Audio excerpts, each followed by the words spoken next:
Alright, today we're doing part 3 of the 670 swap on the dual engine go-kart. Now, we're finally getting the rear shocks installed and getting the rear suspension finalized. Now, I don't want to just mount the rear shocks just in a single location. I want to figure out a way to have the rear shock mounts adjustable, so therefore we can fine-tune the rear suspension.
Alright, so this was the easiest way I could figure out how to have adjustability with the suspension, because the shocks we're using, they have a tiny bit of adjustment. You can move these, you can tighten these nuts on here and it compresses the spring like an inch more, but you're not really going to notice that with the suspension like this. So this makes it to where we can move the bottom mounts 8 inches back and forth, and I'm also going to do the same thing to the mounts on top. We don't have to go that, we don't have to have that much adjustability on top, but I do want to have maybe like 4 or 5 inches of adjustability on top, so therefore we can really dial in the suspension on this thing for whatever we want to do with this project. We want to jump it, we can adjust the suspension for jumping, trail riding, all that kind of stuff. So we're probably going to have to add limiting straps and bump stops because, adjusting the shocks, it's going to adjust how much suspension travel we have, so we probably want to add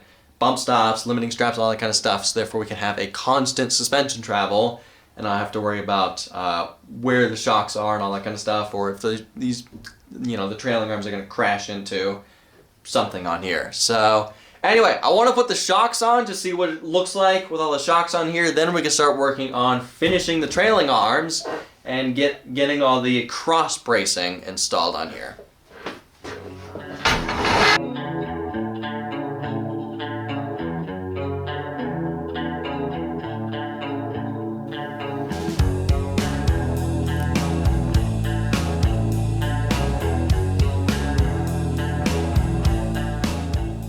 So we do have a bit of a clearance issue. This shock is really close to the secondary pulley on the CVT, and when the suspension moves down and it's adjusted all the way out, the shock is going to rub up against right here. So what we're probably gonna have to do is, hopefully there's enough meat on here where I can chuck this in the lathe and turn this this surface down to give us a little bit more clearance, and then the bolt that holds this thing on is probably gonna have to be flush up against here. So hopefully that will fix the problem. I tried to mount these things as far out as possible and as close to each other as possible. They're pretty much touching right now.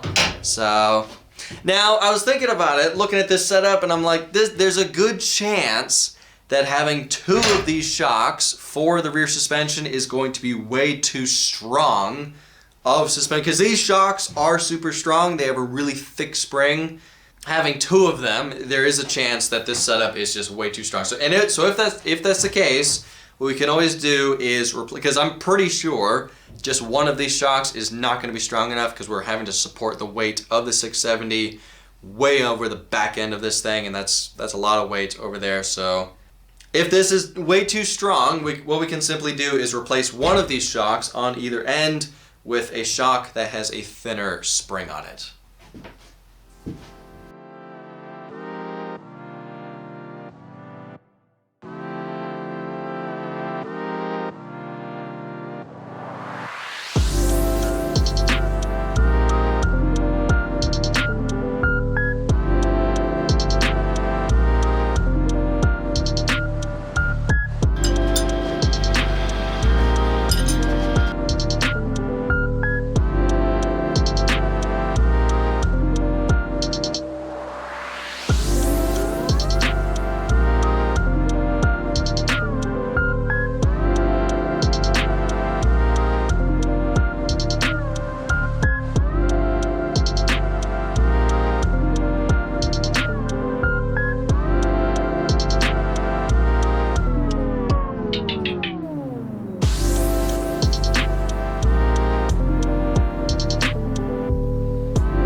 So the trailing arms are mostly done. We got all the cross bracing tacked into place. We still need to add the chain tensioners to keep the chain tensioned, but we'll do that later. Now, the belts that I ordered for this thing finally got here in the mail. I actually ordered these things from BMI Karts. The nice thing about their website is they have whatever belt length that you need.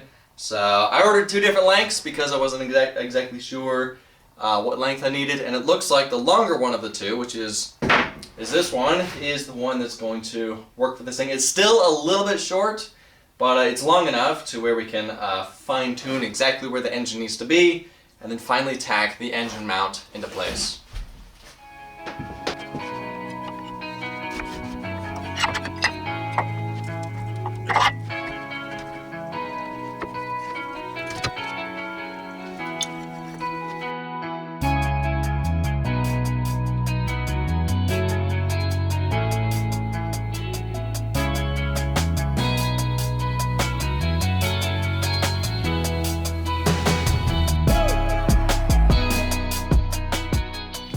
Yeah, I intentionally left this plate extra wide so therefore we can fine-tune exactly where the engine needs to be on here to get the primary and secondary lined up properly. Then we can cut off the excess and then tack this into place. I also had to make sure that the 420 engine fits on here as well and still lines up with everything. That's what these slots are for. Then the 670 uses these slots.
so I think the next thing we should work on is let's try to finish the frame kind of over the engine. Now, what I don't want to do is just stuff that's been done before. I don't want to do it how I did for the CBR 1000.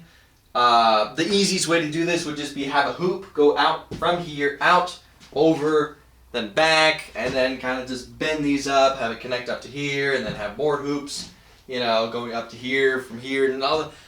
I don't want to do that because it's been done before. That's how I did it for the CBR 1000, and I want this to be a little bit different this time. So I'm kind of thinking of something different. I want it more narrower at the.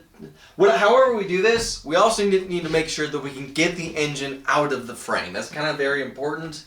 I did think about what if we just made it to where we left this open and then we can just pull the engine through here and out the frame this way. We could do that, but I did want to connect, you know, up here, down to here to kind of strengthen all that. So I'm not really sure about leaving that, you know, open. Plus I need somewhere to mount, you know, the suspension and all that kind of stuff. So I don't know if that's going to work. I don't know. I think let's try that and see if it works, and if it doesn't, we can always change it. Or I don't know. Let's try it. Let's see what it looks like.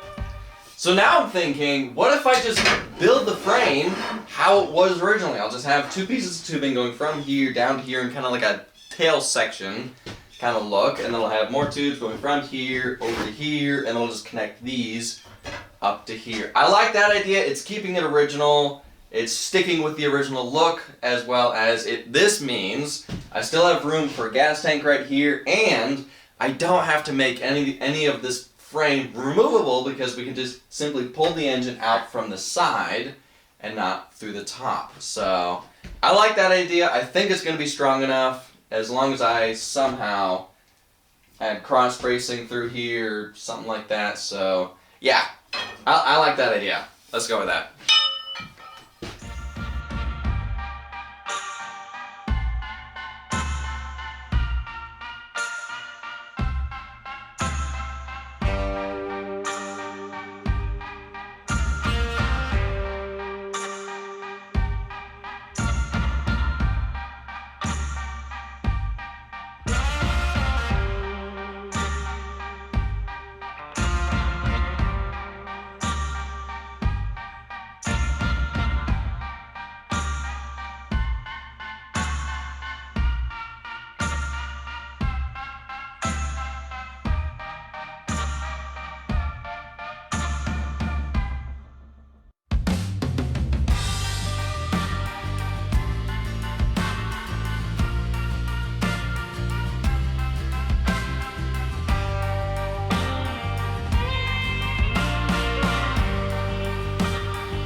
Okay, so I'm trying to figure out how to connect this up to here. It sounds simple enough, but every time I put a piece of tubing up here, I don't like the look of it. I really like the look of this, but every time I add a piece of tubing to here, it just turns it from a cool look to a boxy look. That right there just looks weird and goofy when you stand back and look at this whole thing. So my original thought was just having a bent piece and just going straight up like that, but I stood back and looked at this thing and I'm like, I don't know.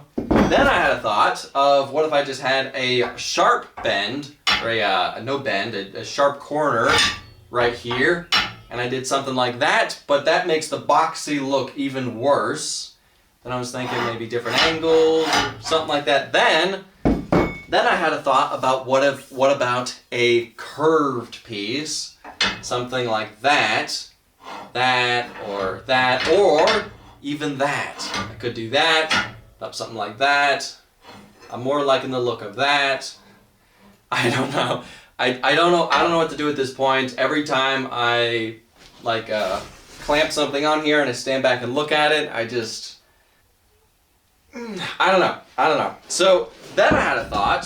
Instead of having two pieces of tubing going straight up like that, which gives it the boxy look, what if I crossed them over and had cross bracing like that? I kind of like the look of that.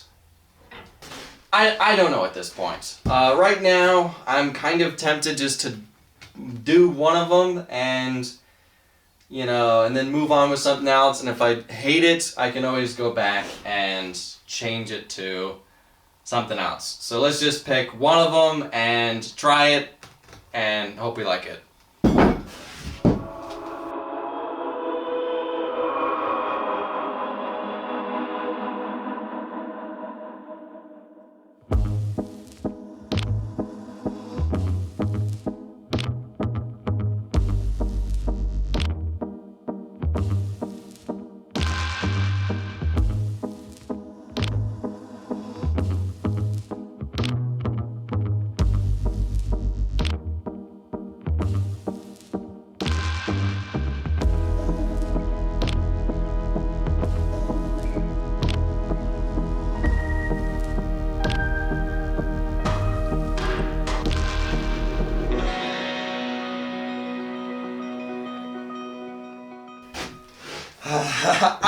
I don't know. I'm not really liking this that much. I feel like there's no good way to do this. No matter what I do, it's gonna look a little goofy. So, I don't know. I'm gonna leave this for now.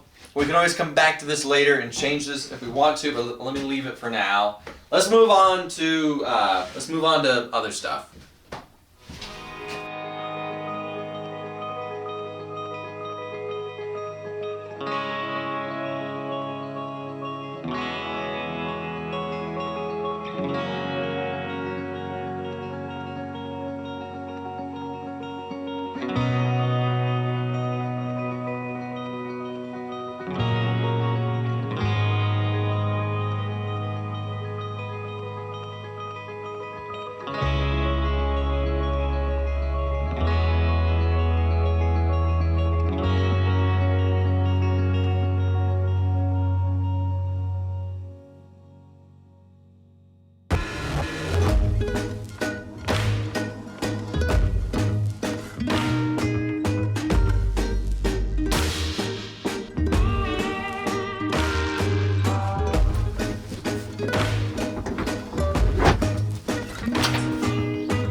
Yeah, you got to admit, this looks pretty cool. It looks kind of like a rib cage. Alright, now I didn't bother filming making these things because I already filmed making the bottom mounts, but I just finished making the top mounts.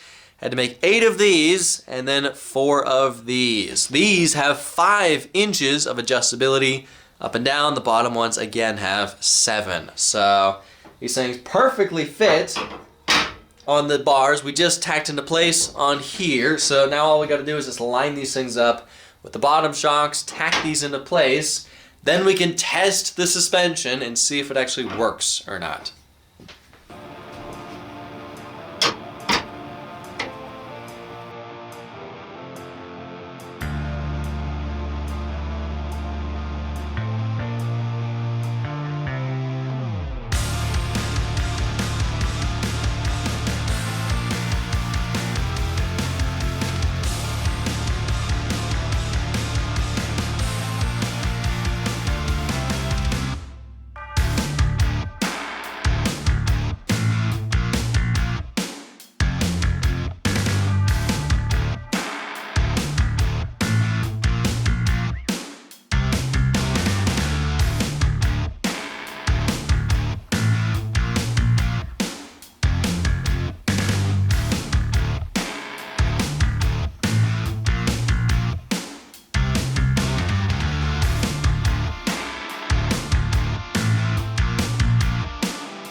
a good sign that these shocks aren't compressing.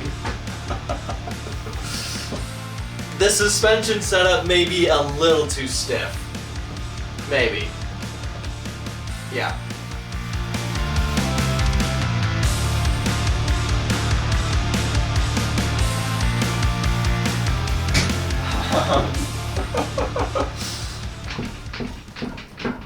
Yeah, I don't think,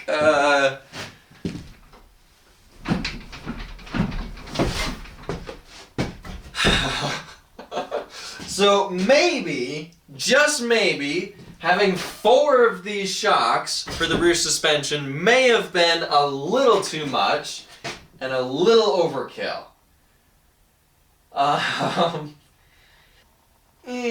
My thought process of why I chose to do 4 shocks instead of just 1 for each trailing arm is because these were the shocks that were originally on here, and remember, the weight of the engines was not on the frame; it was on the trailing arms. So really, the shocks really weren't supporting the weight of the engine that much. And I was thinking, now that we're putting this big engine on here, and it's on the frame and it's all the way to the back end of this thing, plus the original suspension on this thing, it was like perfect, but it was really soft. It was perfect for trails, but as soon as we jumped this thing, the suspension would just bottom out every time we landed. So I thought, okay, we're putting a bigger engine on here, we're putting it on the frame, we need to double the shocks up. So let's take 2 of the shocks off and see if that,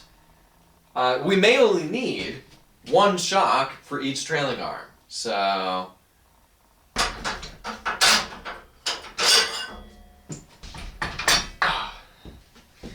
alright, let's try that. Let's see. Ooh.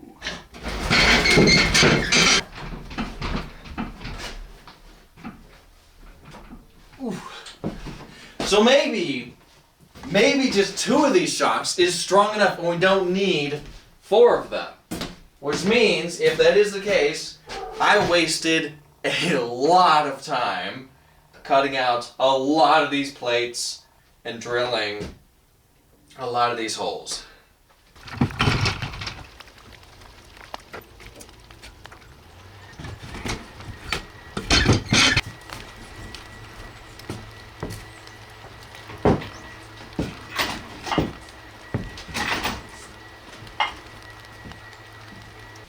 Yeah, look at the stance on this thing. This thing looks just incredible.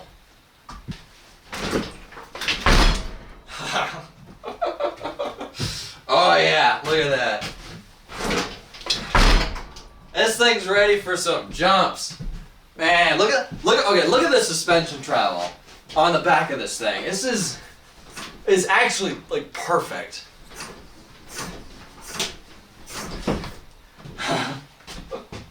It's a little soft for jumping, but we can adjust that.